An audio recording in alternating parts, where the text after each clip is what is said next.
নমস্কাৰ welcome to জ্ঞান পোহৰ আশা কৰিছোঁ আপোনালোক সকলো ভালে আছে DLED এন্ট্ৰেন্স 2026 কাৰণে ফাইনালি আজি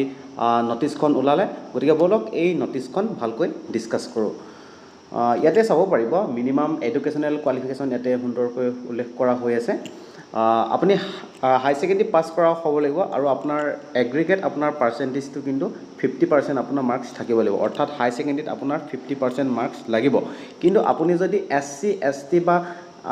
ST হিল ক্যাটাগৰীৰ পৰা বিলং কৰে তেতিয়াহলে আপুনি যদি 5% কমো পাইছে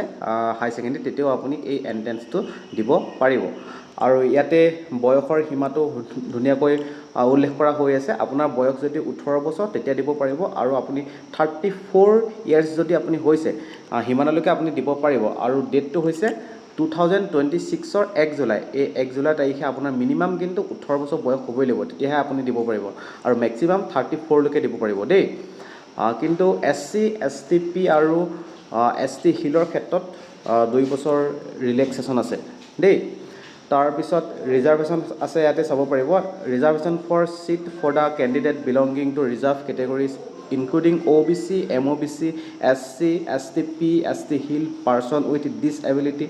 EWS will be as per reservation policy গতিকে এইখিনি কাৰণে ৰিজাৰ্ভেশন আছে দেই তাৰ পিছত হাউ টু এপ্লাই কেনেকৈ এপ্লাই কৰিব পাৰিব ইয়াতে উল্লেখ কৰা হৈ আছে এই যেটো website https.scartpet. In a website to গৈ আপুনি ধুনিয়াকৈ ফৰ্মখন ফিল আপ কৰিব পাৰিব এই লিংকটো অৱশ্যে মই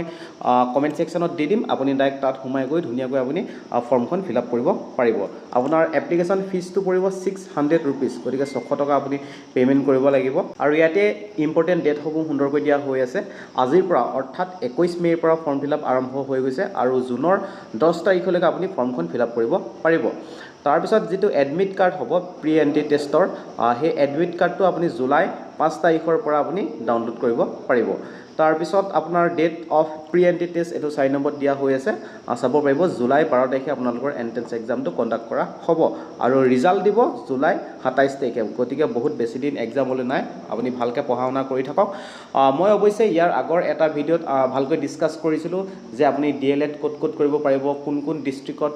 কোনখিনি ইনষ্টিটিউশন আছে ভালকৈ ডিসকাস কৰিছিলো বা তাৰ সিলেবাস খিনিনো কেনেকুৱা ধৰণৰ ডিটেইলছত একদম ডিসকাস কৰিছিলো বা কেনেকৈ পঢ়িব লাগে ভালকৈ ডিসকাস কৰিছিলো লগতে আপুনি গভৰ্ণমেণ্টত পালে কিমান খৰচ হ'ব প্ৰাইভেটত পালে কিমান খৰচ হ'ব গোটেইখিনি ডিসকাস কৰা হৈছিল গতিকে সেই ভিডিওটোৰ লিংকটো মই কমেন্ট সেকশনত দি দিম আপুনি ইচ্ছা কৰিলে সেই ভিডিওটো আপুনি সুন্দৰকৈ চাই ল'ব পাৰিব আৰু বাকি বহুতে হুদি আছে অসমৰ ওপৰত এখন কিতাপৰ কথা আপুনি অসম জিকে শৈলেন বৈশ্যৰ অসম জিকে নহলে আপুনি আসাম ইয়াৰবুকখন কিনিব পাৰে মই সেই দুইখন বুক মই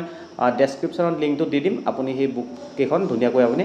তাৰ পৰা পাৰচেজ কৰি ল'ব পাৰিব বাকি আজিলৈ ইমানে ইয়াৰ পিছত যদি আৰু কিবা ইম্পৰ্টেন্ট নটিছ থাকে সেইখিনি মই অতি সোনকালে আপোনালোকৰ ওচৰলৈ লৈ আহিম গতিকে আপোনালোকে যদি সেইখিনি মিছ নকৰে তাৰ কাৰণে এই চেনেলটি সাবস্ক্ৰাইব কৰি ল'ব বাকি আপোনালোকৰ লগৰ মানে বন্ধু বান্ধৱী যদি এই বৰ্ষত এক্সাম দিবলৈ গৈ আছে তেতিয়ালে তেওঁলোকৰ লগত এটা শেয়াৰ কৰি দিব বাকি আজিলৈ আহিছো ধন্যবাদ